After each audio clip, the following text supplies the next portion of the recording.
यहाँ उपस्थित आदरणीय प्रतिभा जी, सुक्कू जी और कुलदीप राठौर जी, चेतन चौहान जी, नरेश चौहान जी और आशा कुमारी, तमाम मेरे पत्रकार साथी, आज विशेष मकसद से मैं आपके बीच में हाजिर हुआ हूँ। जैसा आप जानते हैं कि जो हालात देश में बन गए हैं, उसमें लगता है कि ये देश किस दिशा में जा रहा है और किस दिशा में जाएगा कोई नहीं जानता।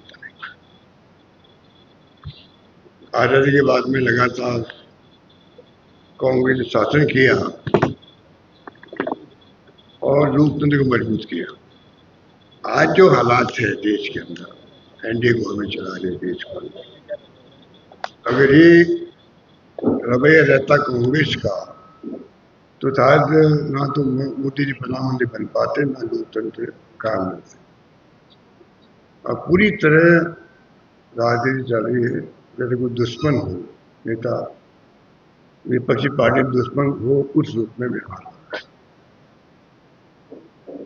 और एक के बाद एक इनकम टैक्स हो, चाहे सीबीआई हो, चाहे ईडी हो, उसका दुरुपयोग हो।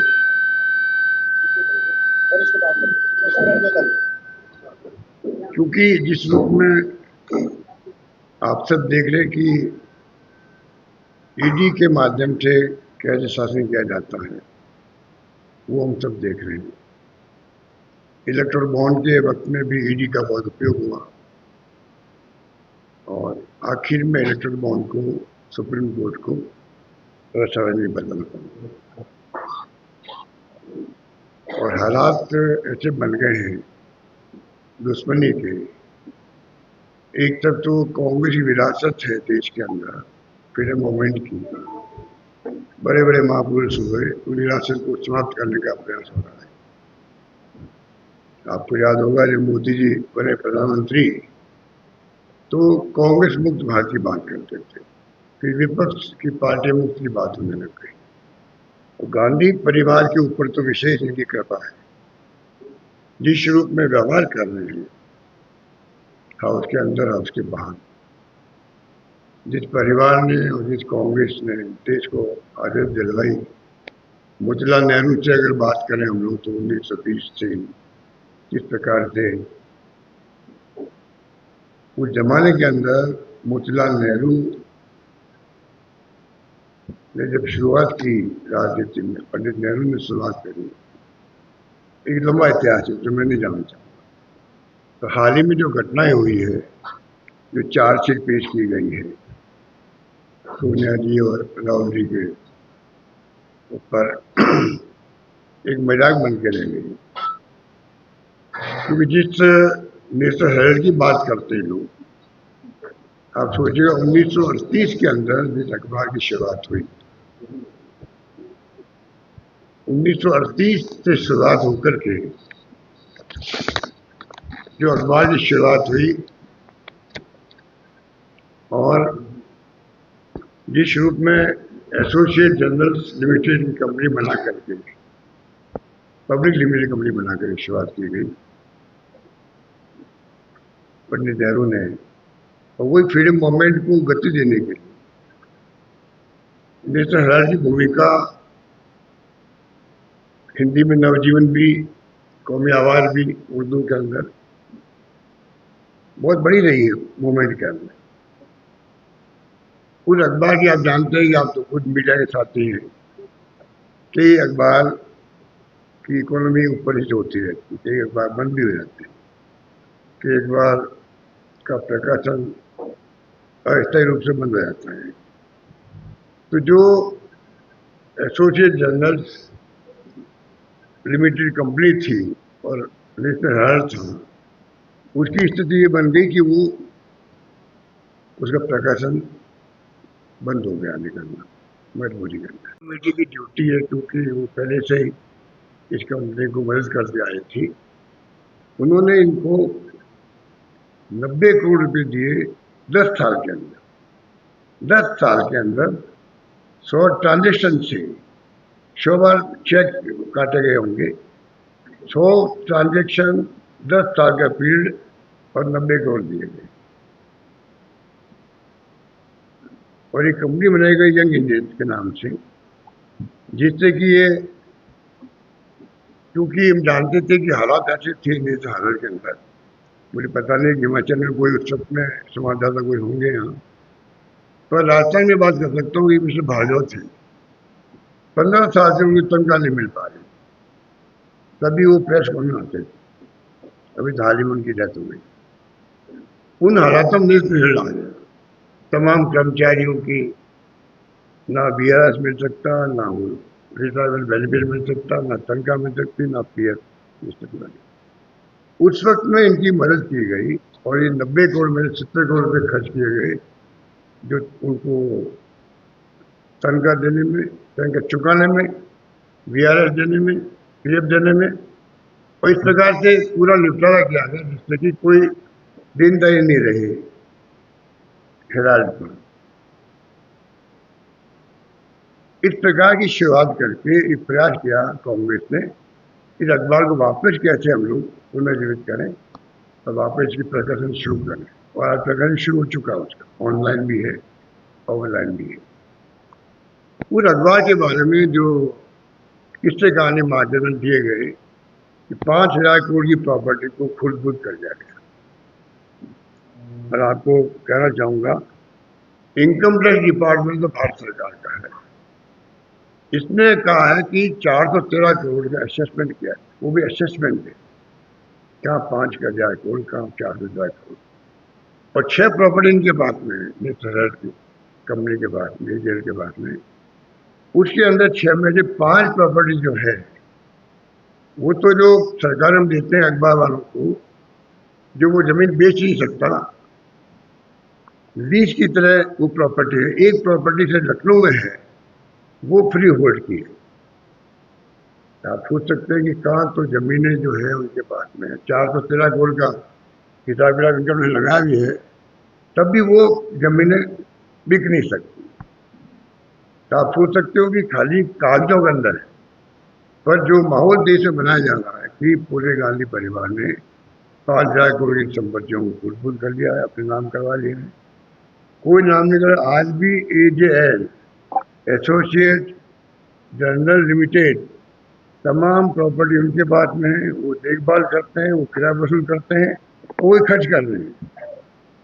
और नई कंपनी जो बनी है वो सेक्शन 25 जो है उसके अंतर्गत ये कंपनी बनी, और शायद आपको मालूम है कि उसके अंदर नॉन प्रॉफिट कंपनी है, जिसमें एक भी रुपया ना तो कुछ सैलरी ले सकता शेयर होल्डर,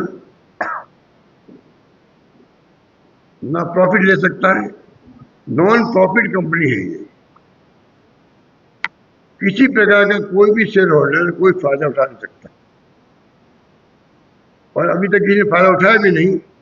तब भी माहौल बन गया जैसे कि पता नहीं कंपनी बना के शेयर ले लिए गए और बेनिफिट ले रहे होंगे, किसी ने आज तक बेनिफिट नहीं दी। तो मैं आपको कहना चाहूंगा कि इनकी जो हरकतें हो रही है, मुझे आश्चर्य हो रहा है। इनको मालूम है कि सेक्शन 8 जो है, अमेंडमेंट हुआ ये एक्ट जो आपका कंपनी एक्ट 2013 के अंदर, उसमें सेक्शन 8 है, और 1956 के अंदर एक्ट बना था उस सेक्शन 25। इनको मालूम है सरकार को, इसके अंदर जो कंपनी रजिस्टर होती है उसमें कोई तरह का बेनिफिट किसी को नहीं मिलता, नॉन प्रॉफिट कंपनी।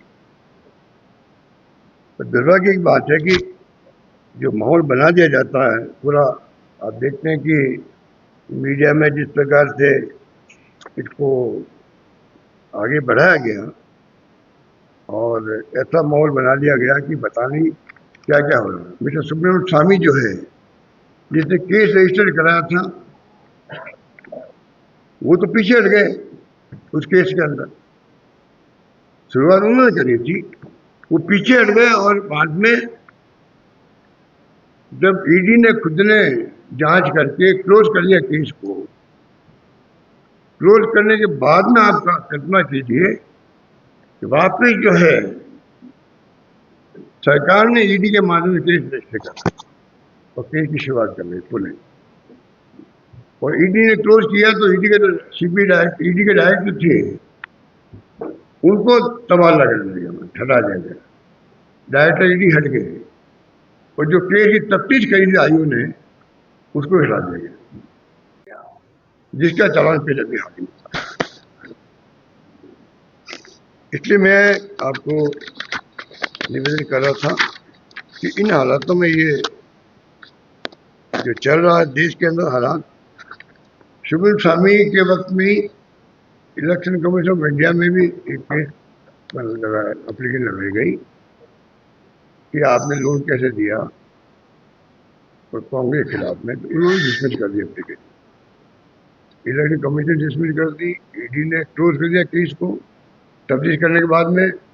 उसके बाद में इन्होंने वापस केस को शुरू किया, जिसकी चालान अभी हाल ही में 9 अप्रैल को फाइल की गई। ये प्योरली वेंडेटा है,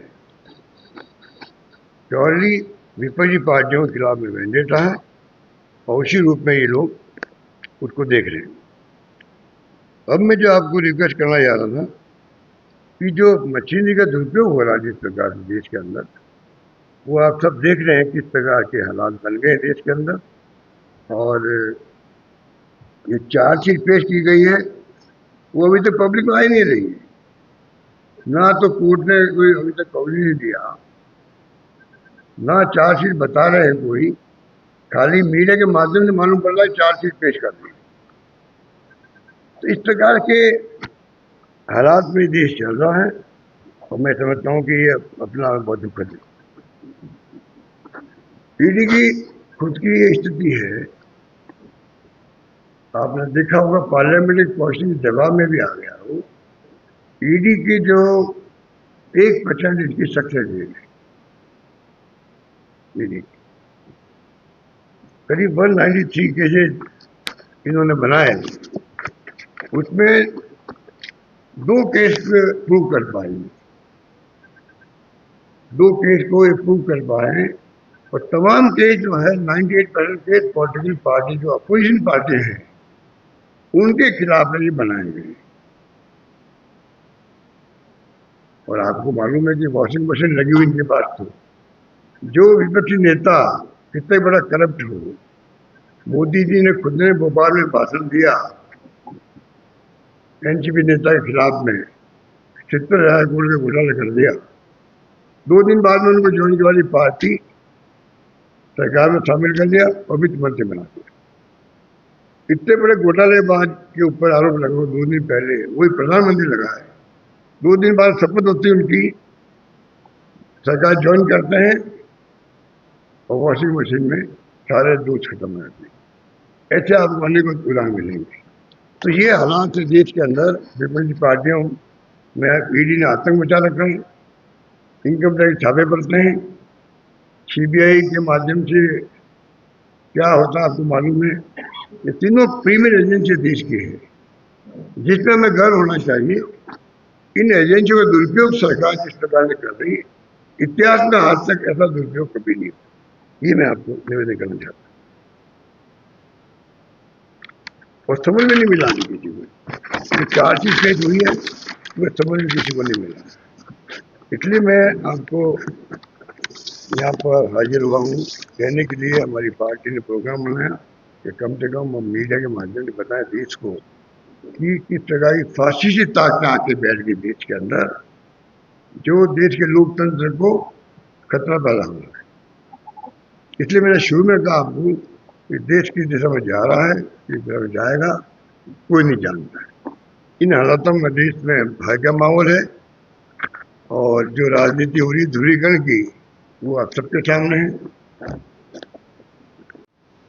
धन्यवाद।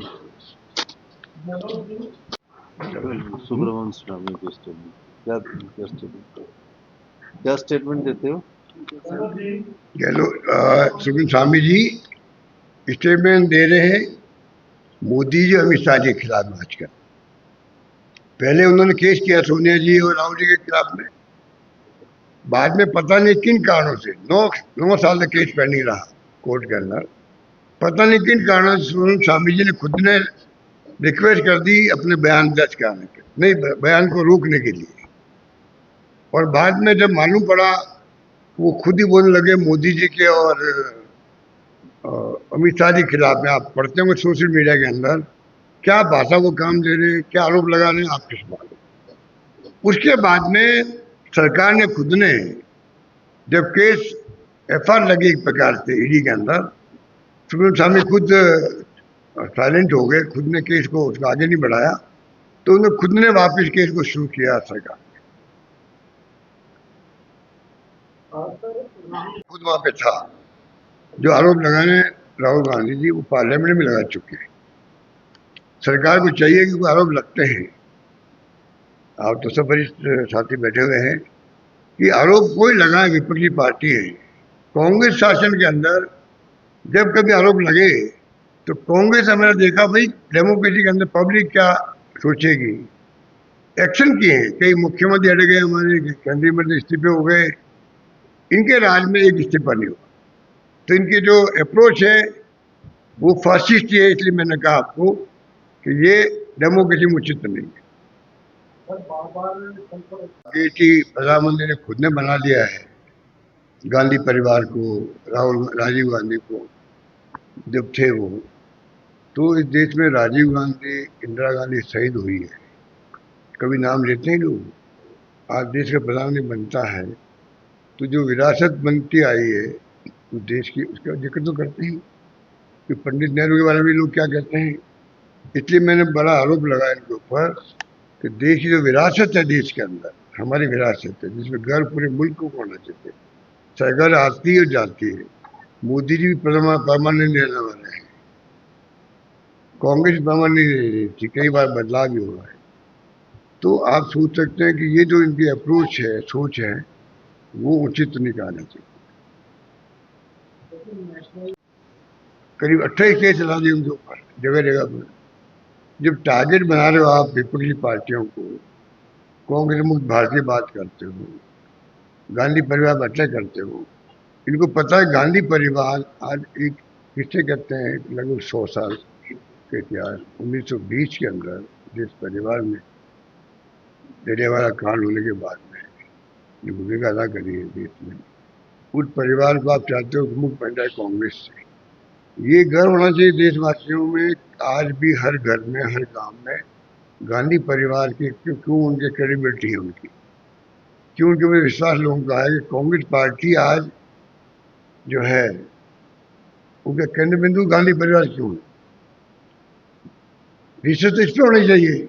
एक परिवार लगातार 35 साल से कोई पद पे नहीं है, गांधी परिवार का व्यक्ति कोई, राजीव गांधी के बाद में कोई पद स्वीकार नहीं किया, बिना पद के वो आज राजनीति में कांग्रेस का अध्यक्ष के रूप में काम भी किया पहले। और ये कोई कम बात है, 35 साल से सत्ता से बाहर है।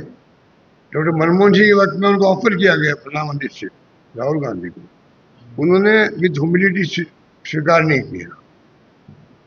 इसको क्या करें, सोनिया गांधी जी बन रही थी प्रधानमंत्री, डॉक्टर मनमोहन सिंह जी को बना लिया प्रधानमंत्री। क्या इनके जहन में बात नहीं है? पर जिस प्रकार के इन्होंने माहौल बना दिया है, बनाना चाहते हैं टारगेट करके, वो उचित नहीं।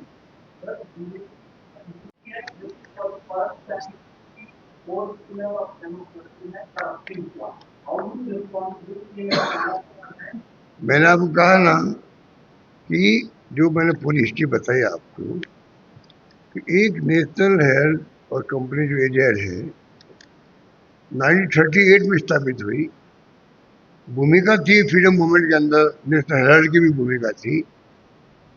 और हमारे तो संविधान में लिखा हुआ है कि जो विरासत है देश की, हर नागरिक का कर्तव्य रहेगा कि रक्षा करे।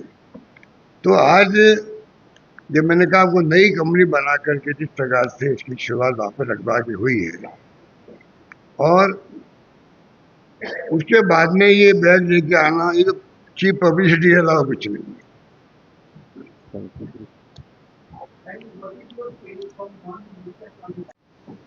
ये तो ये पार्टी हाईकमान जो है वो उसमें चर्चा होती है, उसमें अलग से। Thank you. Thank you very much.